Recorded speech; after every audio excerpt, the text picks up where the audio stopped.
All right, what's happening, y'all? It's your boy Rico from RicoScores, and apparently the Washington Commanders have the second best pass rush defensive line in the entire NFL. We're going to dive into that. Also, I'm coming to y'all with the final injury report for this upcoming Washington Commanders versus New York Giants matchup that will be going down Sunday. And of course, I will be live streaming that at 1 p.m. We have some interesting updates because a couple of days ago, it looked like Malik Nabers was pretty hurt. Is he still hurt? Now, suddenly we have Quan and Clelin Ferrell added to our injury report as of just today. All week, they were good until today. We got to do a couple of breakdowns and what are we really watching for going into this matchup, and who will end up going 0-2 between the two 0-1 teams that face off on Sunday. But before we dive into all of that, make sure you stiff arm that like button, stiff arm the subscription button, stiff arm the bell next to that subscription button so you get notification each and every time I release an informative and opinionated video just like this one. Make sure you stay tuned for all of the content, man. I really appreciate y'all for supporting the channel with everything we got going on. So I really appreciate y'all. Y'all are the GOATs, man. Leaving likes, pulling up to the streams, making sure you support all the videos, hitting up the comment section for everything. Again, I will be live streaming this upcoming game against the Giants, and we're going to talk about in this video exactly what I'm watching for and what I will specifically have my microscope on and analyzing while we're watching that game. Of course, we want to win. Of course, the score matters most, but there's games within the game. There's certain matchups, certain players that I'm definitely going to have my eye on the most. We're going to dive into that in this video. So let's go ahead and dive into that right now, man. Let's get it. Adam.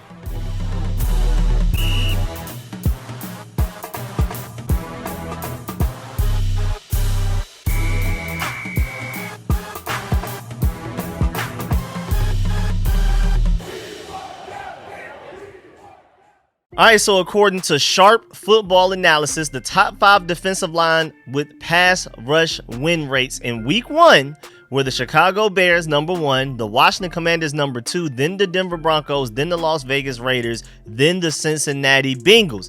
They even have on their website, what exactly is pass rush win rate? They said pass rush win rate is a metric created by ESPN that records how often a pass rusher beats his block within 2.5 seconds. We were the second best at that out of any team in the NFL, only behind the Chicago Bears. But at the same time, we were also number 5 in defensive line run stop win rate.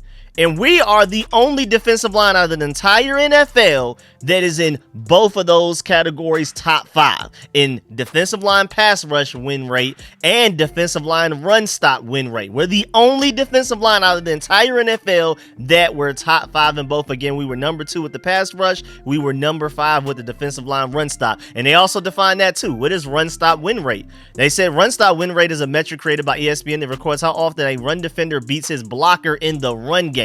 And so again, number 2 pass rush, number 5 run stop.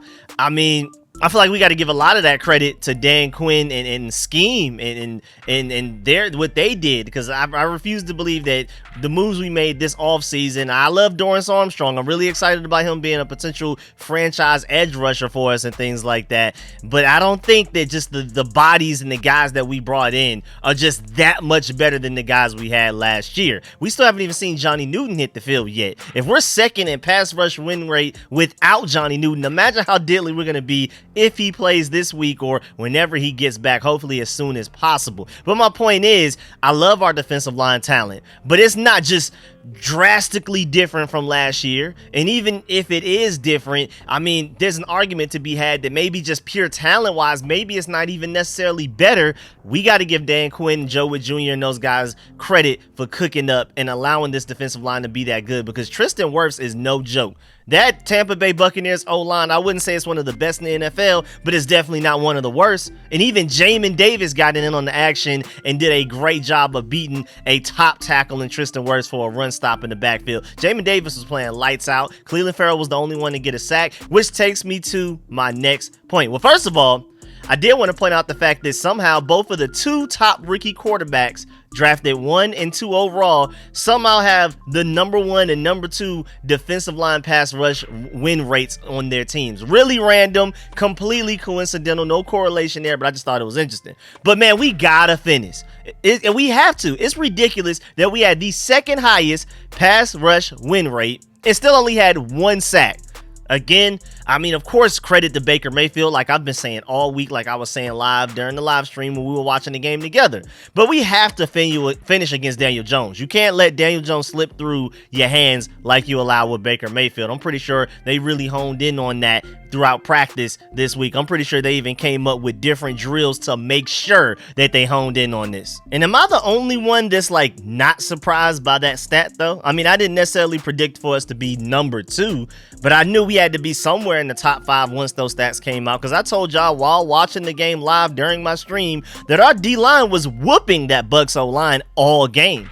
But they gotta finish. It doesn't really matter if you don't finish. I feel like Dan Quinn and Joe Wood Jr. deserve, again, like I said, a lot of credit for an improved Commanders pass rush, because I feel like that was more of a scheme thing and the way they coached them up to approach that game and things like that that allowed them to be way more effective and have a way higher pass rush win rate than they ever did at any point last season. I feel like if we have a whole season of data and then within the first game of changing to a new head coach, new defensive coordinator, new defensive scheme, and they immediately have the highest pass rush win rate we've had in at least over a season, I feel like that's enough proof that Dan Quinn and Joe Wood Jr. coached their tails off and had these guys ready to play, at least on a defensive line wise. They deserve their credit, but at the same time, the coaches can only do so much. It's up to the players to go out there and finish and actually make the tackle. And I feel like we would even be looking at our secondary differently right now if the D-line finished more often and got a bunch of sacks to get us off the field to where they weren't converting 3rd and longs, or they were in 3rd and long more often and things like that if we get in, actually finish with a lot of those plays.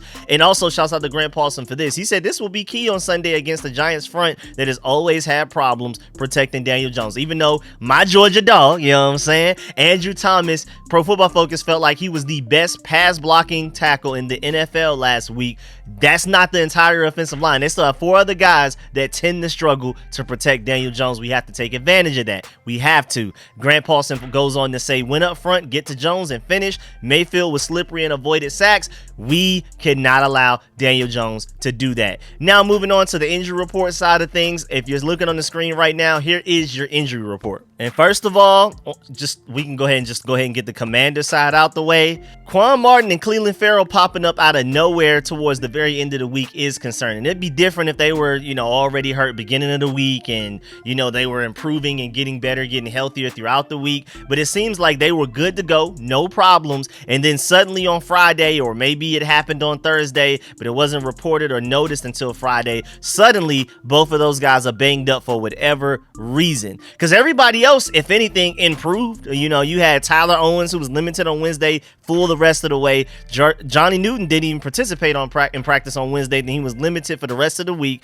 And then Emmanuel Forbes, of course, is out. We're going to get there soon. But everybody else is either, they got better throughout the week, or they were fully healthy the entire week anyway, whereas Quan Martin and Clelin Ferrell came out of nowhere. And in Clelin Ferrell, especially in his case, he didn't even participate in practice. So the official statuses for those guys are Emmanuel Forbes out, of course, surgery. We already knew that. It's just a matter of how long will he be out. We already knew he was not playing against the Giants tomorrow. But then now you have Clelin Ferrell, Quan Martin, and Johnny Newton questionable, which is crazy because up until today, today's practice. Oh, I'm sorry. I've been saying tomorrow, tomorrow's Sunday. I keep forgetting today is Friday. That's my fault. But up until today, as in Friday, Quan Martin and Clelin Ferrell were good to go. Johnny Newton was the one that was banged up. He's been banged up all offseason. Now suddenly, Quan Martin and Johnny Newton are on the same playing field, and it looks like Jazon Newton, just based off of participation in practice, is maybe even more likely to play than Clelin Ferrell. How the tables have turned. And Clelin Ferrell specifically, this is interesting because he's been dealing with a knee injury throughout training camp in the preseason. Maybe this is the same knee, maybe it's not. I don't want to over speculate, but this is something that he has been dealing with this offseason. This is not the first time that he's had a knee injury situation. Also, we should definitely see what's going on practice squad elevation wise that'll give us a clue as to who will play. So I believe we'll find out tomorrow, as in Saturday, who's going to be elevated from the practice squad, and then we'll find out Sunday who will officially play. But you can kind of predict who's going to actually play or not based on who they bring up on the practice squad, because they bring up a defensive lineman, especially an edge rusher, sounds like Clelin Ferrell may not go. If they bring up a safety, a defensive back type of guy. Sounds like Quan Martin more than likely not going to play, even though I hope he does. I think he will, but we can look at those practice squad elevations tomorrow to kind of get a good idea of who will and will not play on Sunday against the New York Giants. Also, shouts out to Dave Harrison for pointing this out. With Chris Rodriguez and Andre Jones Jr. already on the practice squad, if Quan Martin can't go for the Commanders and neither of those other two guys are elevated this Sunday, then Washington will have 0 members of their 2023, just last year, NFL draft class on the field against the Giants. Rivera, you gotta see me with the ones, man. I gotta see what them hands is like, man. We gotta hit about that, man. That's ridiculous. I mean, I'm just playing, man. Shouts out to Ron Rivera because he was a good guy, but terrible drafter, man. And now, granted, there are injuries involved in this. Quan Martin's hurt, and if he doesn't go, that's why it's a big if. If he doesn't go, that's when that crazy stat matters brought up by David Harrison. And Emmanuel Forbes is hurt because of a thumb injury, and it's not that severe. And technically, they said like he could have maybe even played through it if he wanted to, but it was better to just go ahead and get that surgery now so he can be 100% as soon as possible, rather than him being like 80, 90 something percent for the rest of the season. Let's just go. You sit, chill, develop, you know what I'm saying? Work on a few things off the field, and then you should come back healthy. But still, no matter the situation, the fact that none of your 2023 NFL draft picks may end up playing by 2024 week 2 is absolutely insane, Rivera. You got to see me about that one, man. You really do. And of course, Emmanuel Forbes ruled out after undergoing thumb surgery today. That happened today, as in Friday, where he knew he was going to be out. Now it's just a matter of when he will be out. Speaking of Emmanuel Forbes, with him being out, it may be Chiggy Anusium time now, man, because this is the type of season where we really need to throw the younger guys out there, see who sinks or swims, who belongs, who doesn't, who's a guy that, okay, maybe there's some flashes, we can work with that, we can develop that, maybe with time it can get better, or that guy just flat out just is not good. You just never know. So I know like Noah Igbenogany and Michael Davis, they will get the Forbes snaps, but those guys will be moving up from basically like backup to, you know, a considerable player, a slash starter. Whereas I think bringing Chiggy up the depth chart his way from practice squad to backup and being active on game day, I think that makes sense. I think that makes sense to replace Quan Martin. Now, as far as replacing Emmanuel Forbes, my fault. As far as replacing Quan Martin, I guess that means Tyler Owens may play a little bit more. We'll see. That's really interesting. And I hope Johnny Newton plays. I mean, again, first of all, we got to celebrate the fact that he was finally practicing this week. I mean, will he finally make his 2024 debut? And we're not even just talking about regular season. We're talking about pretty much the entire offseason. This man has not really done anything this entire offseason. We had like a short period of time during training camp where he was ramping up and down. Then suddenly there was some soft tissue issue that was separate from the foot surgeries that he had. I don't know what's going on exactly. They haven't been fully transparent there, which I'm not mad about. They don't necessarily have to be. I mean, whatever strategy they want to go with is cool. I just know as a fan, I just got to wait and see what's going on with Johnny Newton on Sundays. Hopefully he will play tomorrow or on Sunday, and hopefully we'll know by tomorrow before the game actually happens. We'll see. But moving on to the Giants side of things. So yesterday, as in Thursday, it was reported by Mike Garafolo that wide receiver Malik Nabers with a knee injury was added to the injury report and was limited in practice. Then you had Pat Leonard. He tweeted yesterday, wide receiver Malik Nabers was not acting like himself in the locker room yesterday. Some players were asking him how he was. Now we know why. He's now on the injury report as limited with a knee injury. So something's bothering him. But of course, if you've been looking on the screen, you've been looking at the injury report, apparently he's good to go. You know, Wednesday, no report, limited on Thursday, full participant on Friday, and he's not even questionable going into the game. And just to run through this real quick, so basically Malik Nabers is good to go. You know, it would have been nice if he couldn't have played, but I think that's still pretty cool that he and Jaden Daniels get the face off, even though they don't directly oppose each other. But I think that's going to be pretty cool for, you know, competing offensive rookie of the year candidates. But the rest of the injury report, you can see out Nick McLeod at the cornerback, linebacker Darius Masal, and wide receiver Gunnar. I do not know how to pronounce that name. I tried before I even started recording. And then everybody else is good to go. It looks like wide receiver Darius Slayton, even though he was going through concussion protocol, he's good to go. He ramped up slowly throughout the week. Linebacker Micah McFadden should be good to go. And again, Malik Nabers looks like he's good to go. So we'll see how this goes. Even with those injuries to our team, their team, no matter who's healthy, who's not, we should still be the better team. We should still win that matchup. Also, Dan Quinn announced the week 2 captains. It is Tyler Biadasz, your starting center, Frankie Louvu, one of your starting linebackers, and Percy Butler, if Quan Martin can't go, technically one of your starting safeties. We'll see though, but he's always one of the top 3 safeties. If we ever have 3 safeties on the field, you already know Jeremy Chin is your starting strong safety, Quan Martin is your starting free safety, Percy Butler is consistently that 3rd safety. But with Quan Martin potentially out, we'll see. Hopefully he plays, but if he's out, that means maybe Tyler Owens plays a little bit. I think honestly though, that just means Percy Butler would get more snaps, and then Derek Forrest will finally be elevated because he was inactive in that game against the Buccaneers. No matter what would have happened, he was not allowed to play against the Tampa Bay Buccaneers. We went into that game knowing that he would not play. He's not on the practice squad. He's on the 53-man roster, but he was not on the active roster going into that game. I feel like if Quan Martin is hurt, or even if he's banged up to a certain point, even if he does play, they may play it safe and make sure Derek Forrest is available. Percy Butler will get the majority of the Quan Martin snaps if he's not able to go, but I think Derek Forrest will get some. Tyler Owens may get some as well. Now, going back to the whole week 2 captains again, Tyler Biadasz, Frankie Louvu, Percy Butler. Dan Quinn was asked about how he determines team captains for the week, and I believe this question was asked like a minute ago.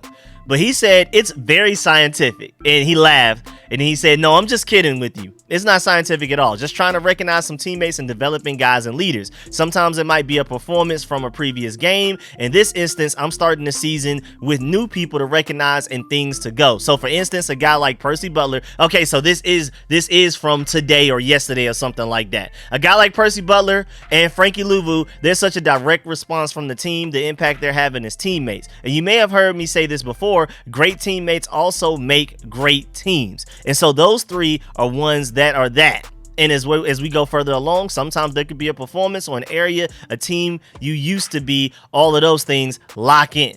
But it's just a chance for me to shine a light on some guys that are hitting the marks that we want to hit as Commanders and get to celebrate them with the team on Fridays. So it sounds like basically from his logic, Percy Butler, Frankie Louvu, and Tyler Biadasz are looking good. And he felt like they deserve a shot of being team captains this week. But again, it may be a revolving door. We may have different team captains every week this season. No same combination of 3 guys. I mean, some guys may be up there repeatedly, but it may not be the exact same combination of the same exact 3 guys every week, but we'll see. Maybe it'll happen a couple of times. Also, before we get up out of here, defensive tackle Jonathan Allen and his wife Hannah announced that they have a baby on the way, so shouts out to them. Now let's get down to business, and before we for real get up out of here, I already did a full preview video breaking down a lot of the most important matchups and advanced stats for this upcoming game against the New York Giants on Sunday. So go check that out if you haven't yet, from a couple of days ago. I think that was Wednesday maybe.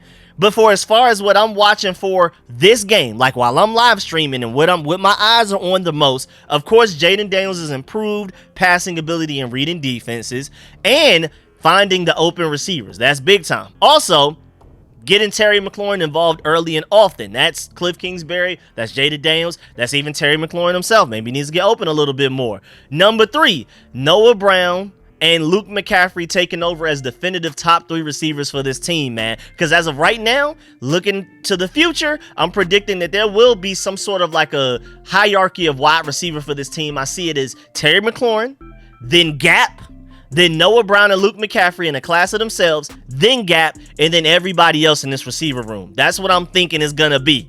Noah Brown may be second, maybe Luke McCaffrey second, but I feel like I'm pretty confident in the fact that those 2 guys will be second and third respectively, whichever order that is. Terry McLaurin will obviously be your wide receiver 1, and then I feel like it's a gap in everybody else on the roster. So don't be surprised if those are your top 3 receivers sooner rather than later. Also, I'm looking at Brandon Coleman. Looks like he should already not only be our starting left tackle, but he looks like a franchise left tackle already. I just did that film session last night / early this morning. Make sure you go check that out if you're a channel member. If you're not a channel member, go make sure you become one, because those film sessions are exclusive for channel members. I'm making sure I'm doing multiple film sessions a week based on things that happened the previous week on Sunday in that game, looking at specific players and things like that. So I already talked about it and why I feel like he can be and should be already. That's definitely something I'm going to be watching for, especially going against Kayvon Thibodeau and Brian Burns, because you know Kayvon Thibodeau has been, just a thorn in our side. This guy, 15.5 career sacks, 5.5 of them are against us, specifically Charles Leno. With Charles Leno gone and now Brandon Coleman here, is that enough for us to finally stop this Kayvon Thibodeau curse where he doesn't ball out against anybody but us?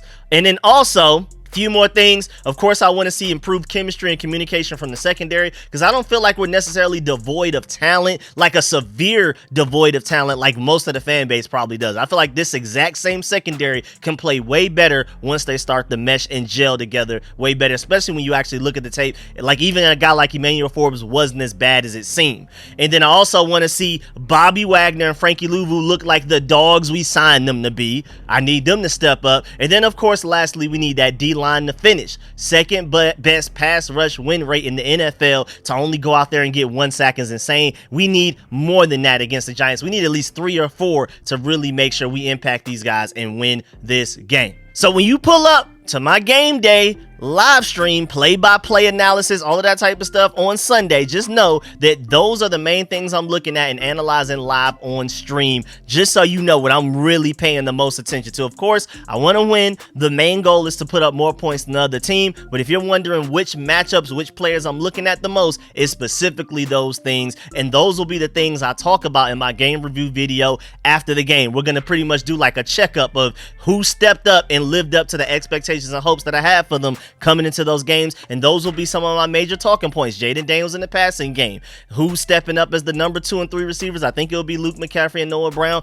but who knows? Brandon Coleman starting left tackle. All of the things I just listed off, those will be the things I also talk about. We're going to do like a review on those specifically as well after the game. Also, I want to point out the fact that the Commanders are currently on a 7-game home losing streak, which is the longest active streak in the entire NFL right now. The last time Washington won a home game was against Arizona in week 1 last year. I mean, remember when we started last year 2-0 and finished the season 4-13? Boy, that was crazy. But hey, man, we got to end this home game losing streak that we have going on right now, which is the worst in the NFL. Let's go ahead and get this dub against the Giants, because, I mean, honestly, looking at the schedule, if you can't beat these New York Giants that are fairly banged up and just flat out not good, who can you beat? I mean, your other easy opponent is maybe the Carolina Panthers, but if you can't beat the Giants, I don't see another team on this schedule that is just as bad or worse than the New York Giants other than the Panthers. So you got to win this game, and I think, honestly, you need to win it convincingly. I mean, even if the score is close, I want us to look like the superior team going into that game, especially since you're the home team, man. It's no excuse. But yeah, man, that's the end of this video. Please get in the comment section. Let me know how you feel about everything discussed in the video. Please still farm that like button, still farm the subscription button, still farm the bell